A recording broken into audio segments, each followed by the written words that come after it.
accès à l'Internet à bas prix, développement des contenus locaux et des solutions innovantes dans le numérique, transfert technologique de compétences, telles sont autant de thématiques que nous développons depuis bientôt 3 ans avec les projets Cybervillage à Banjul. Bonjour, mon nom est Jocelyn Magloire Youmbi, tout petit ingénieur de télécommunications, enseignant vacataire à l'UIT Fosso-Victor depuis 2 décennies, entrepreneur et blogueur youtubeur. Dans cette vidéo, je vous partage les impressions d'une dame bien discrète qui nous a rendu visite à Banjul dans les locaux de Cybervillage Open Academy for Development, qui continue de vous attendre vous aussi, et qui, au sorti de là, non seulement nous a rendu visite, mais aussi a visité nos différents points d'accès numérique Wi-Fi dans la localité de Banjul. Je ne vous en dis pas plus. Écoutons Madame la présidente de Protège QV, Madame Siam Siwe, qui est venue sur place à Banjul voir ce que Cybervillage fait. Je ne vous en dis pas plus. Bonjour à M. Youmbi de Cybervillage. Je suis très heureuse d'être à Banjul et je vais dire qu'effectivement, je suis à Banjul parce que M. Youmbi est très présent sur YouTube, très présent sur les réseaux sociaux par rapport à ce qu'il fait. Et je suis en train de faire une étude sur les réseaux communautaires et j'avais envie de venir voir si effectivement tout ce qu'il dit sur les réseaux sociaux, c'est effectivement ce qu'il y a sur le terrain. Et je dois vous dire, je n'ai pas été déçue. Au contraire, au contraire. J'ai fait vraiment le tour avec lui. J'ai vu les équipements, j'ai vu les installations et mon téléphone pour vérifier la connexion. Donc, je peux vous dire que je suis satisfaite de ma visite. Ce que j'ai vu, parce que l'approche réseau communautaire suppose que les populations prennent elles-mêmes en charge la résolution de leurs problèmes. L'approche réseau communautaire suppose que les populations sont impliquées dès l'identification des besoins pour résoudre les problèmes, pour pouvoir exprimer effectivement leurs besoins et pour choisir la solution pour résoudre leurs problèmes et ensuite mettre en œuvre cette solution. Donc, il est évident que solution mise en œuvre avec et pour les populations, ce sera certainement une solution plus durable. Réseau Wi-Fi communautaire, quel est leur impact? Ça permet donc aux populations d'être acteurs dans le savoir partagé, puisque ça leur permet de s'asseoir autour des tables, des différentes tables qui existent au niveau mondial. Bien sûr, on ne néglige pas les tables au niveau local, mais ça leur permet d'avoir accès au savoir partagé, d'avoir accès au savoir, tout simplement, et de pouvoir porter leur voix, faire entendre leur voix le plus loin possible. Il est évident que les organisations de la société civile font un travail important pour la réduction de la fracture numérique, mais je pense qu'il est important d'abord qu'on puisse s'asseoir pour maîtriser l'ampleur de la fracture numérique, ce qui n'est pas le cas aujourd'hui. J'ai discuté avec les responsables des départements ministériels en charge et apparemment c'est difficile de cerner la fracture numérique parce que ce que je vais vous dire, c'est que les opérateurs privés annoncent des taux de couverture du territoire qui sont des taux assez élevés. Certains vous disent qu'ils couvrent à 70% en 3G, d'autres à 90% en 2G, etc. Ce qui devrait supposer que le problème de fracture numérique n'en est pas un en réalité. Mais ce qu'on oublie, c'est que les opérateurs peuvent avoir cette couverture dont ils parlent, mais si les populations n'ont pas les conditions qui leur permettent d'avoir accès, je pense ici par exemple à la présence du signal électrique. Si l'électricité n'est pas présente dans un village, même si l'opérateur couvre cet espace-là à 100%, vous ne pouvez pas y avoir accès. Donc je pense que la société civile a un travail d'abord de pouvoir bien cerner ce qu'est la fracture numérique au Cameroun, et ça la société civile peut le faire. Ensuite, d'identifier les leviers qu'il faut actionner pour réduire la fracture numérique avant de s'impliquer maintenant dans la réduction effective de la fracture numérique. Et comme je dis, les populations sont un élément essentiel. Les acteurs, comme ceux qui fournissent l'électricité, sont des acteurs essentiels, sans oublier maintenant le savoir-faire, le savoir exploiter, si même ça arrive à leur niveau. Ce que j'ai vu à Banjul, il faut dire que je suis impressionnée.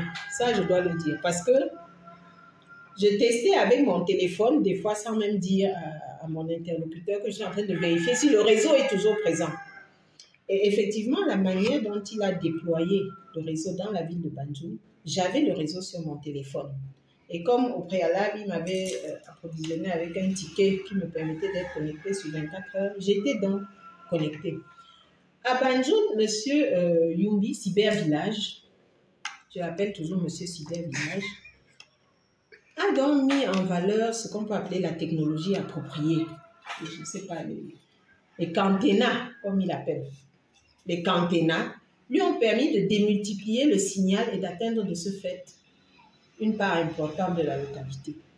Ce que j'ai recommandé à M. Yumbi, c'est de donner plus de visibilité au travail qu'il fait. C'est-à-dire quoi? C'est-à-dire que si vous entrez dans la carte et que vous voyez l'étendue du réseau de Banjul, c'est plus parlant que tout le monde ne viendra pas visiter d'un point à l'autre comme moi. Et je dois dire qu'il y a beaucoup de choses que je lisais, que j'ai comprises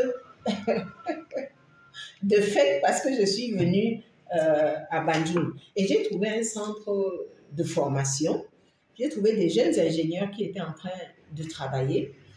Et ce que j'ai vu et qui me fait penser que les perspectives sont très bonnes, c'est que nous sommes allés visiter une zone où il y a des mini-cités à côté de l'IUT de Banjul. D'après les informations que j'ai collectées, il y a des milliers d'étudiants qui résident, parce que j'ai vu au moins une vingtaine de mini-cités. Bon, je ne peux pas dire combien de chambres il y a, mais on me disait ici, c'est 600 chambres ici. Et ces étudiants, imaginez un étudiant qui a besoin de la connexion Internet pour faire ses recherches, pour faire ses devoirs, pour avoir accès à son étudiant. Le marché est très important. Le marché est important. Il est grand. Et je pense que si Cybervillage peut l'exploiter, comme je dis, M. Yumbi de Cybervillage était très présent. Il est très présent sur les réseaux sociaux. Ça peut des fois un peu perturber, se demander si c'est vrai. Mais moi, je suis venue à Banjul et j'ai vu que c'était vrai. Donc, j'encourage toute personne qui a envie aussi de vérifier, comme moi, de venir à Banjul. Comment Cybervillage contribue à réduire la fracture numérique à Banjul. Voilà. Alors, il semble que nous faisons un peu du bon boulot à Banjul. C'est pas sorcier. Nous n'avons pas eu besoin d'avoir des budgets de milliards pour commencer à réaliser Wi-Fi communautaire dans la localité de Banjul. Ça n'a pas été évident de commencer, mais nous avons commencé, nous avons osé, nous avons eu l'audace de commencer parce que, disons-le, le philosophe Goethe dit « l'audace a du génie, de la magie et du pouvoir ». Nous avons osé commencer et vous voyez ce que Madame Siam est venue découvrir, ce n'est pas des virtualités, c'est de la pratique. Nous avons réalisé sur Banjul un réseau Wi-Fi communautaire qui étend ses tentacules autant pour moi sur plusieurs kilomètres. Et c'est ça, essayer de réduire le problème de la fracture numérique. C'est pas le gouvernement, c'est pas les internationaux, les organismes internationaux qui vont venir le faire. Nous devons pouvoir le faire dans chacune de nos collectivités. C'est accessible la technologie. Il faut juste se former pratiquement et opérationnel, pas forcément obligé d'avoir un master 4, un diplôme d'ingénieur ou un diplôme de doctorat ou de je sais pas moi quoi, mais juste avoir les compétences nécessaires pour pouvoir déployer un point d'accès numérique et l'étendre sur plusieurs kilomètres avec la technologie 802.11 qu'on appelle vulgairement ou couramment le Wi-Fi. Si nous avons pu le faire avec très peu de moyens, vous aussi vous pouvez le faire. C'est pas sorcier, c'est pas magique.